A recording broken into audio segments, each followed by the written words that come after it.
Yeah.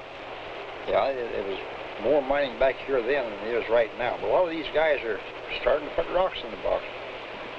They almost having to. Because they got claims, you know, and they're living on them. Yeah, they fish and mine a while. They come down with a little gold. Well, they don't know how to do it. Not good yet.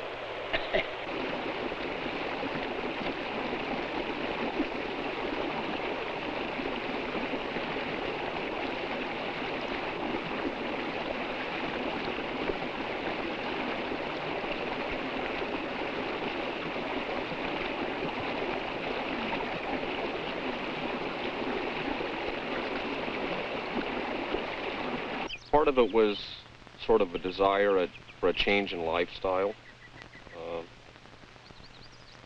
I didn't want to get a job. And my college education was sort of locking me into the city, so I decided I wanted to get into something that wouldn't do that. And I've been coming up here since '52 to Hayfork, and my grandfather's been on a claim down there, so I had a little bit of taste of mining and decided to get into it. It's sort of one of the areas where a man can still be, has a remnant of independence.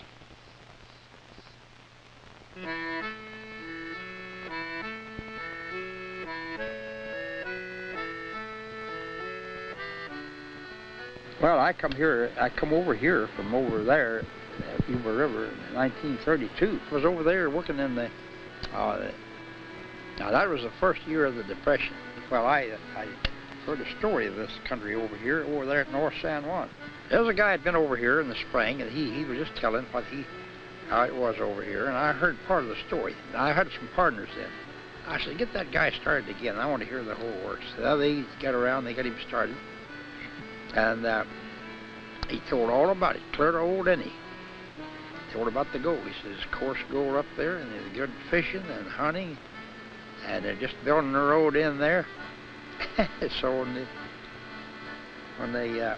we split up, I said, what do you guys say about that? Well, it's all right with us. We bought a 30-30 rifle for $5. One of the guys had a full box of shells.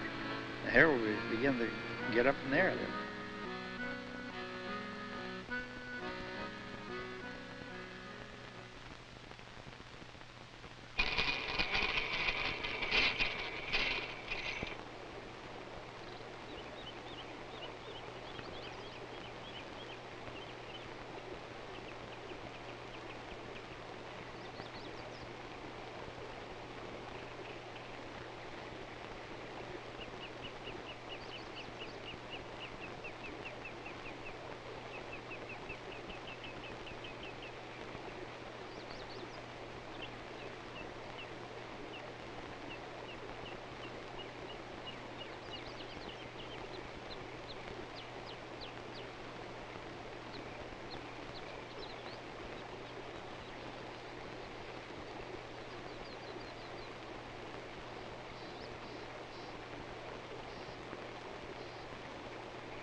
I was born in the city. I knew that I wasn't going to stay there the rest of my life. I just knew I had to be in the, well, the western states anyway, at least.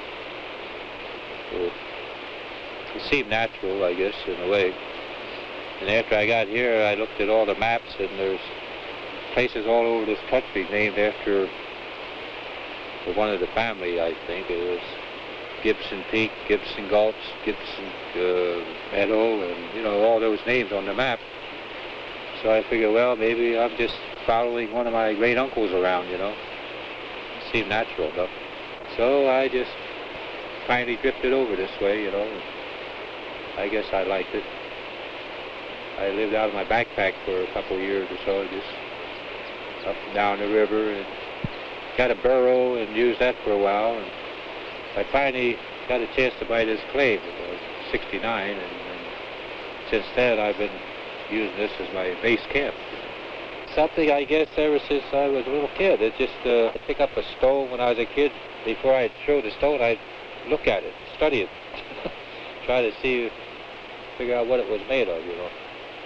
Then I got to reading geology books off and on, you know, and just pick it up a little here and there. By the way, I used to carry a big, thick book in my backpack. It weighed more than my groceries. So it helped, you know, identify certain things, sure. But like I say, you can only learn so much. And I decided I wasn't going to be a mining engineer anyway. Just going to be an old prospector someday.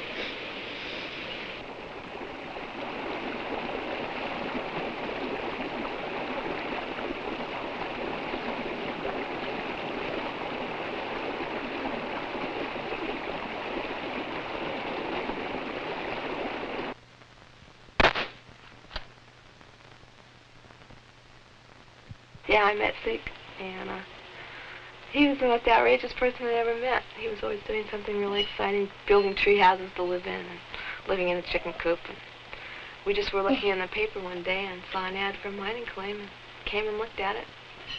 And that was the beginning. Next thing I knew, I was 9 months pregnant and moving to the mountains. It just flowed, you know, like I used to worry about being so far away from a doctor and what I was going to do about refrigeration. I was so conditioned to living under city ways that when I got up here, everything just fell into place, and I realized that all the things I thought were really important or that we really had to have, we didn't. You know? As the years gone by, we figure out less and less that we need to live happily and comfortably. It worked out really great.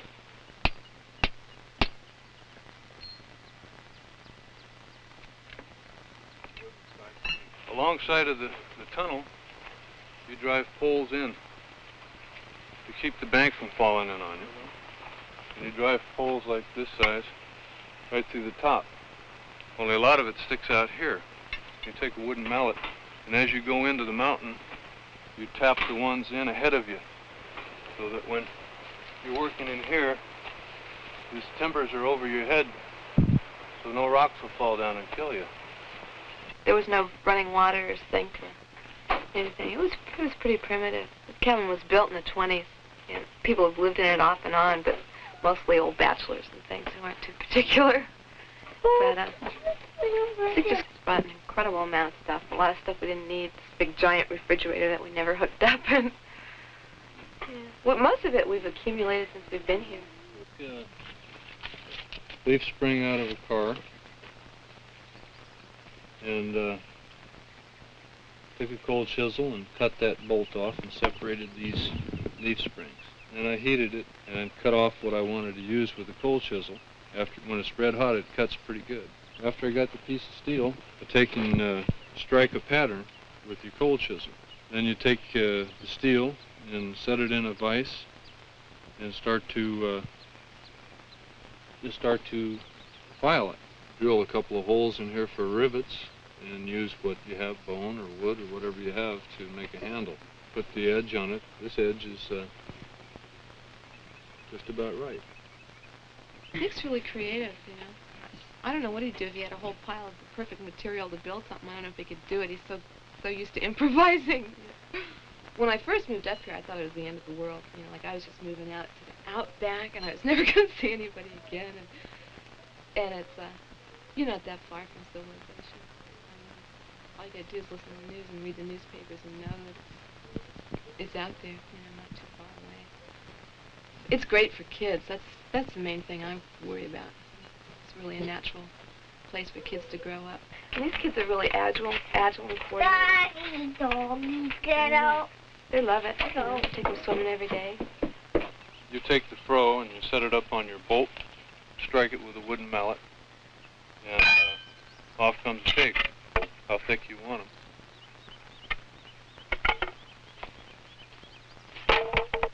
Brian's house is all made out of shakes. We cut a couple of $1,000 for it. Now we beat Henry David Thoreau on the cost of this one. Cost him $23 for his house, and this one cost $6.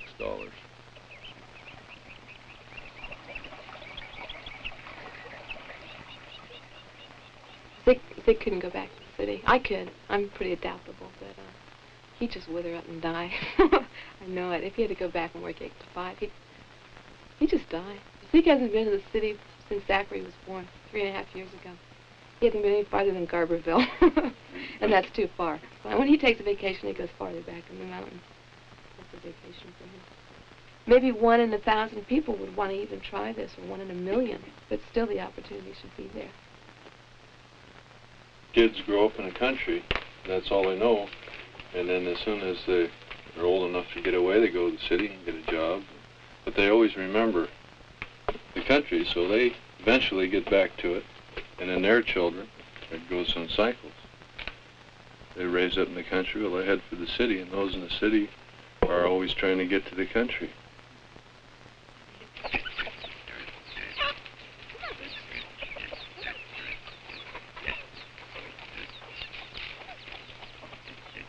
You gonna help me catch that thing?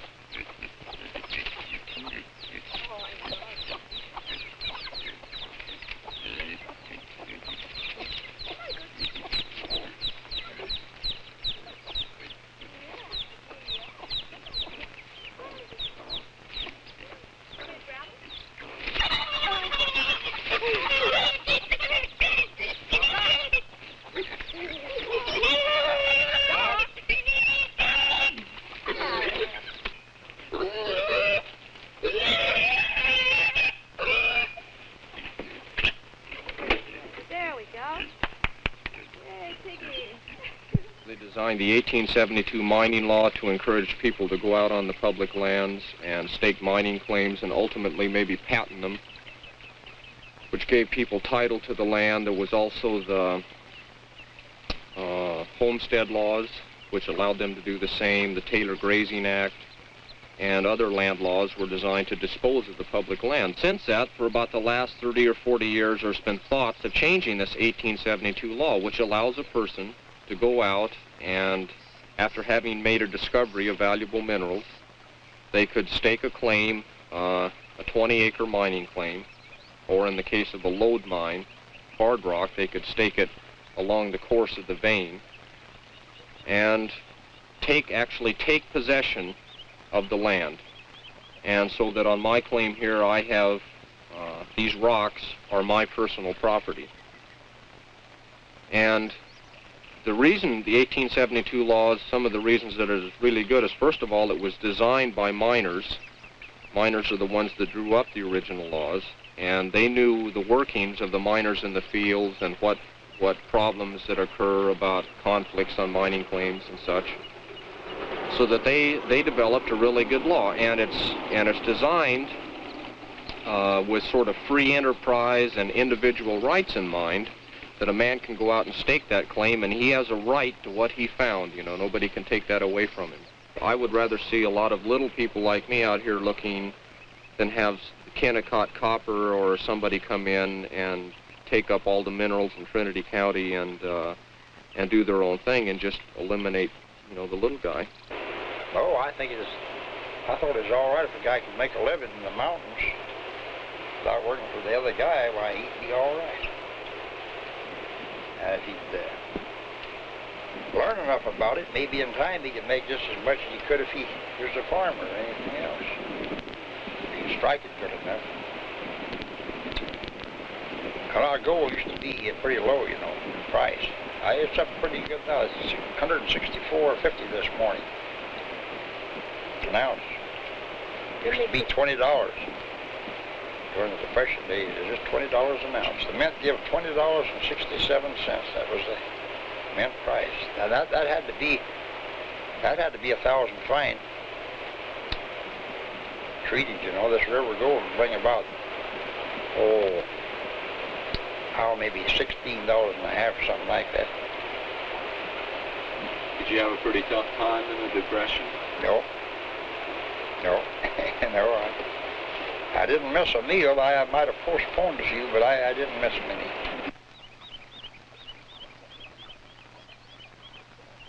The Forest Service, even in the 1872 mining law, is given the authority to oversee the national forest land, which are also open to mineral entry. So the Forest Service has somewhere along the line decided that it's difficult for them to administer the forest lands if we're out there living on them. So they are in the process, and no matter what they say to the contrary, they are in the process of eliminating residences in the national forest. First, the Fish and Game man came down and he said, "You're altering the stream bed. You have to have a permit to do that, but it's free, you know, everything is fine."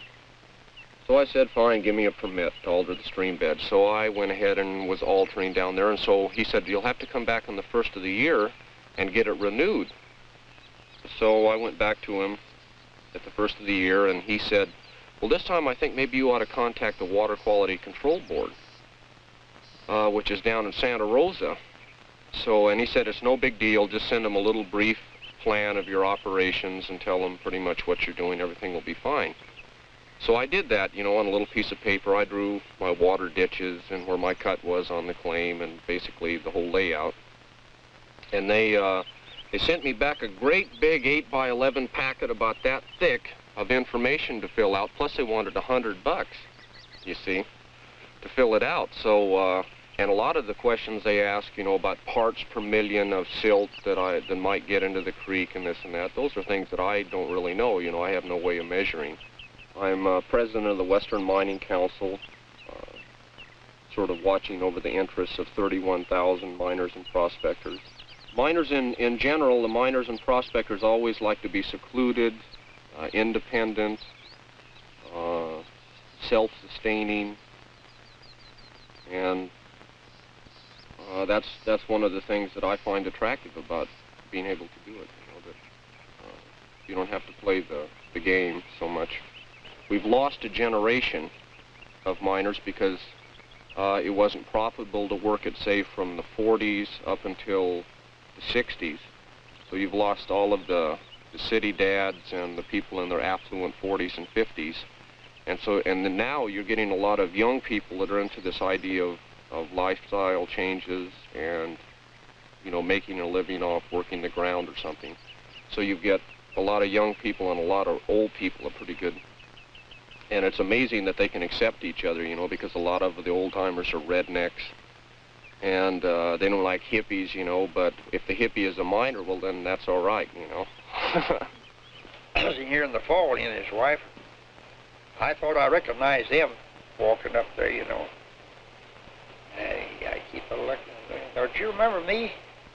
I thought it was a guy they called Smokey. He was back up here. No, it wasn't him at all. They all look kind of alike. That is, if the hair is the same color, dress about the same. Yeah, about the same height.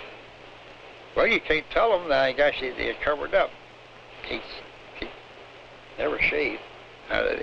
Some of them just keep letting their hair grow and they get worse. The little guy up here that comes along here diving, he's got more whiskers than old Methuselah. Long hair and long whiskers, they just keep it growing. When I first started college, I was going to be a pharmacist, so I took things like zoology, botany, chemistry, and those things, living in the woods, you know, and working with plants and gardening, and the chemistry has helped in the lab. We're doing some platinum metal research. The psychology, economics, the other stuff I took, I'm not sure how that has helped me out, except that college as an experience is pretty good at kind of, as a mind expanding experience. It gives you the ability to question, or to investigate, to be a good skeptic.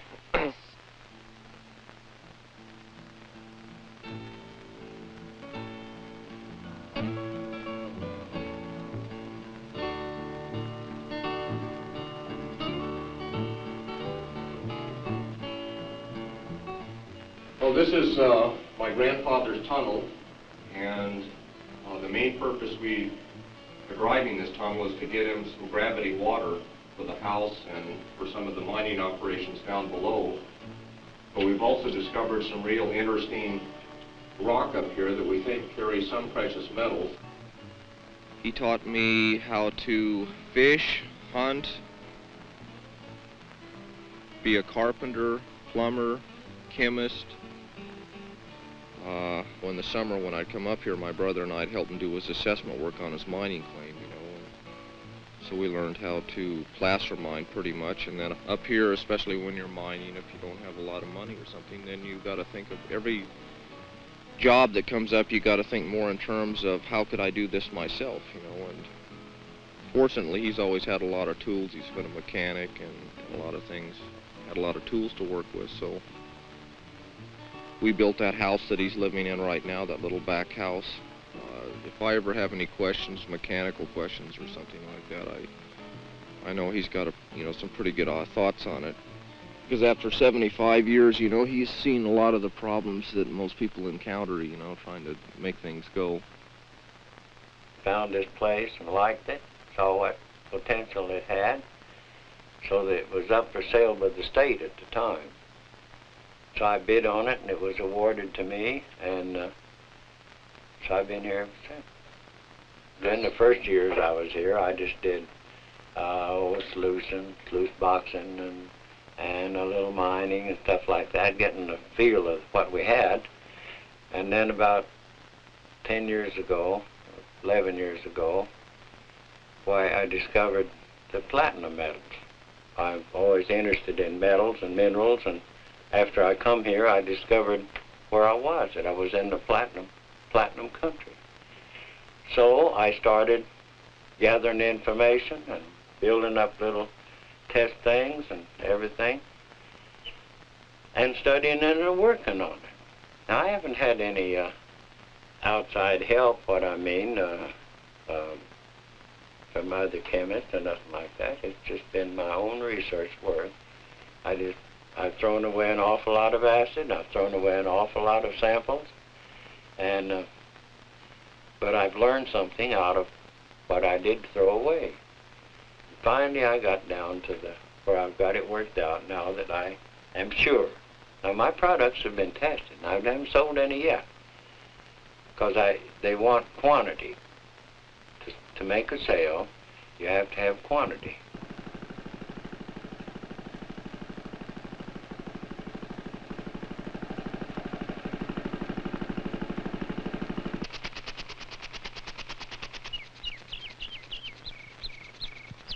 I left Louisiana in 1928.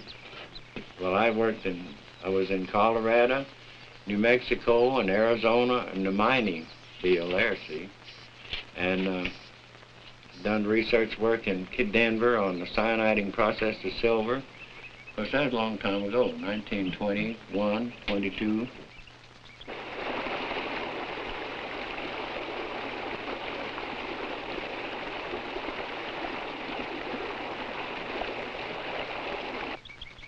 See, I've seen from 18 and 99 to now, I've seen a lot of changes. From the horse and buggy days, clear on up to the moonshot days. And that's a big change.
panning with a friend and got interested on the Yuba River. And the next summer, me and a bunch of guys got together and went up the American River. Spent a couple of months just panning and sluicing on the river and camping out, fishing. Didn't find much gold, but we had a lot of fun. Well, after a few years, you pick up stuff, books, from talking to people, and mostly from just doing it. One day of working with an old-timer is like 6 months working by yourself.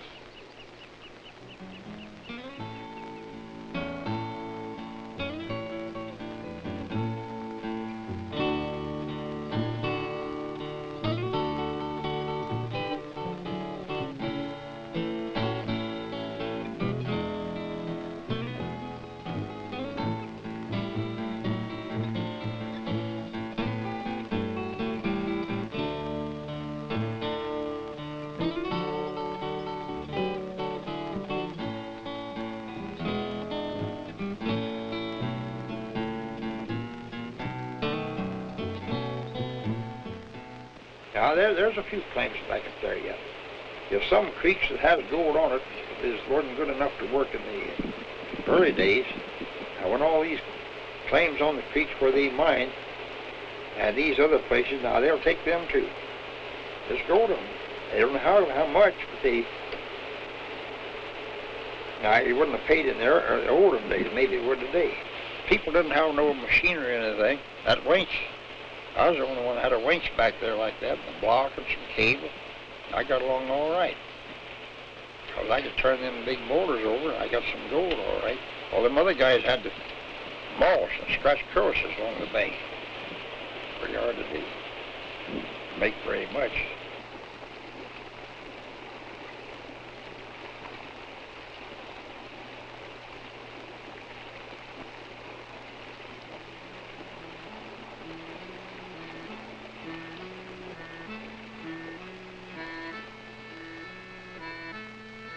Now we come down to the river and we pan. We got gold and decided to stay right up here. Yeah, I wandered all over this mountain up here that summer. I'd knock me out a little steak there and go down and buy me some grub. Oh, hell yeah, blackberries are getting ripe. They began to make cobblers. So, I gosh, you know, we just had platters of fish, anything we wanted. Money in our pocket.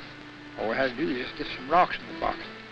The early days up here, mostly older guys come in. The other depression. Now this time they're mostly young. That's the difference.